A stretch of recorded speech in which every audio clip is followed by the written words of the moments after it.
I found you at last. Well, I'm a weather presenter. I like to spend as much time outside as possible. How difficult is the British weather to predict?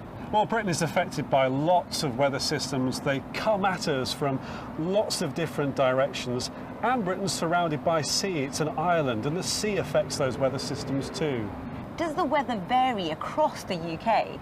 Oh, it can differ vastly from one end of the country to another because we're affected by lots of different weather systems, and you can have a weather system giving rain in one part of the country and another elsewhere giving sunny, hot weather.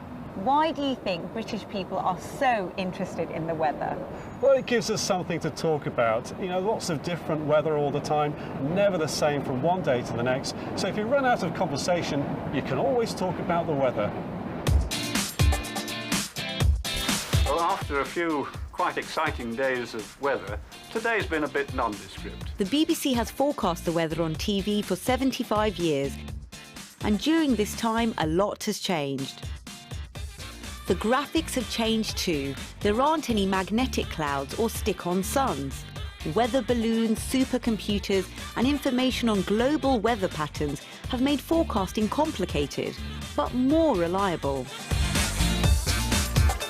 So Nick, how do you produce a weather bulletin?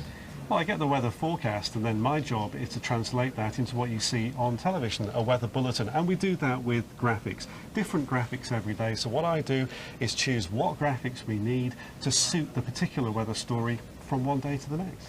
And what's the weather looking like for the rest of today? Actually, it's not too bad across the United Kingdom. A bit of sunshine here and there, a few showers, some patchy rain in the very far south. But all in all, for the UK this summer, it's pretty nice. Ooh, brilliant news. But it's not always like this. Snowstorms, flooding, tornadoes, they don't sound like typical British weather, but we've had them all.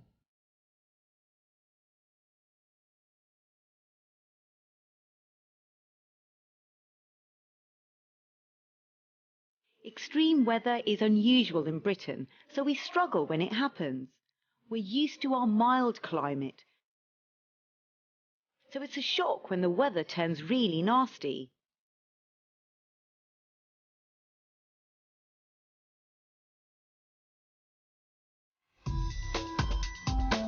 So Nick, this is your weather studio. How does it work? Well, first of all, it's much smaller than you might think, and it's completely self-operated. All I have to do is find my name from this panel here, and the studio comes into life. Wow. The camera automatically rises to fit my height. The green screen comes on, and I can see myself and the weather graphics in front of me, so when I look behind, I know where to point. All of this is then set up, and I'm ready to do my broadcast. Do you think I can have a go? Of course you can, though you may be surprised. It's not as easy as it looks. It looks like there's going to be rain in the south, but it's sunny up north. But then there are some showers developing a little bit later, so I recommend you taking an umbrella out with you. How was that? Actually, that's not bad. For a beginner. Thanks a lot. I think I did okay, but maybe I should leave it to the professionals. It's northern areas again, getting down into single figures. Cooler in the countryside. There'll also be some patchy mist and fog around.